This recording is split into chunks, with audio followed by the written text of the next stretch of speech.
Hello বন্ধুরা, কেমন আছেন সবাই? আশা করি সবাই খুব ভালো আছেন। ইরামস ওপিনিয়ন ইউটিউব চ্যানেলের নতুন আরেকটি ভিডিওতে আপনাদের সবাইকে স্বাগতম। ভিডিও শুরু করা যাক। তো বন্ধুরা, ভিডিও শুরুতেই সুপারস্টার জিতকে শুভকামনা, তার জন্মদিনের শুভেচ্ছা, শুভ জন্মদিন এবং শুভকামনা রইল আপনার আগামী নতুন মুভির জন্য। তো যাই হোক, টিজারটা নিয়ে কথা বলবো। তো দেখুন, বুমেরাং মুভির পরে জিতের এটা অনেকদিন পর নতুন একটা মুভি আসতে চলেছে। বুমেরাং এর পর কোনো মুভি তার আসেনি, মাঝখানে অনেক দিনের গ্যাপ হয়ে গেছে। সেই গ্যাপটাকে পূরণ করতে কেউ বলে বিপ্লবী, কেউ বলে ডাকাত মুভিটা সে আনতে চলেছে।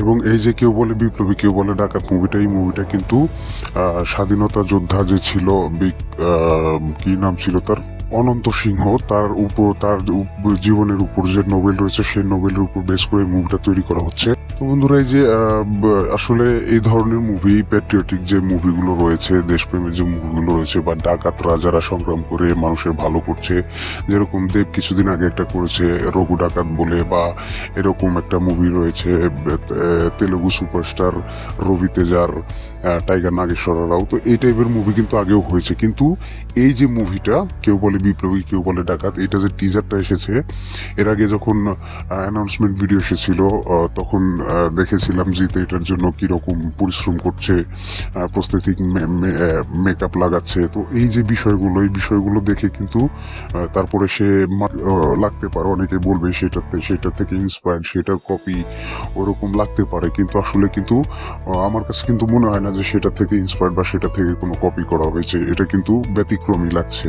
যদিও বুমেরাং মুভি দিয়ে তার কামব্যাক হয়ে গেছিল, বুমেরাং মুভিটা বেশ ভালো ব্যবসা করেছিল, কিন্তু তারপরেও বুমেরাং মুভির পরে এই যে কেউ বলে বিপ্লবী, কেউ বলে ডাকাত, এই মুভিটা দিয়ে কিন্তু জিতের পুনরায় কিন্তু কামব্যাক হতে চলেছে। এবং আশাবাদী যে টিজারটা দেখার পরে মনে হচ্ছে যে না, এবার জিতের কামব্যাক হবেই হবে, এটা নিয়ে কোনো সন্দেহ নেই। এবং এই মুভির যে কালার গ্রেডিং, যেই অ্যাকশনগুলো কোরিওগ্রাফ করা হয়েছে, বা ভিএফএক্স এর যে শর্টসগুলো, সেগুলো কিন্তু দেখে বোঝার আসলে ক্ষমতা নেই যে এই মুভির বাজেটটা আসলে কেমন। কারণ বাংলা মুভির জন্য বাজেট কতই আর হয়, খুব বেশি তো বাজেট হয় না। তারপরেও সেই স্বল্প বাজেটে যে এরকম দৃশ্য ধারণ করা যেতে পারে, বা এরকম কাজ, এরকম আউটপুট দেওয়া যেতে পারে, সেটা কিন্তু আসলে সত্যি অ্যাপ্রিসিয়েট করার মতো। এবং পথিকৃত বসু যে খুব ভালো একজন ডিরেক্টর, খুব ভালো মুভি পরিচালনা করে থাকে, খুব ভালো মুভি বানিয়ে থাকে, সেটা কমার্শিয়াল মুভি হোক বা মৌলিক গল্পের উপরে মুভি হোক, সে কিন্তু খুব ভালো মুভি বানিয়ে থাকে। তো তাকে নিয়ে আশা করাই যায় যে সে ভালো কিছুই করতে যাচ্ছে। এবং টিজারটার ভিতরে যে সমস্ত দৃশ্যগুলো বা জিতের লুকটাকে যেভাবে প্রেজেন্ট বানানো হয়, পরে মুভিটা নিয়ে তো আমি বেশ উচ্ছ্বাসিত মুভিটা দেখার জন্য। আপনাদের কার কেমন লেগেছে অবশ্যই কমেন্ট সেকশনে জানাবেন।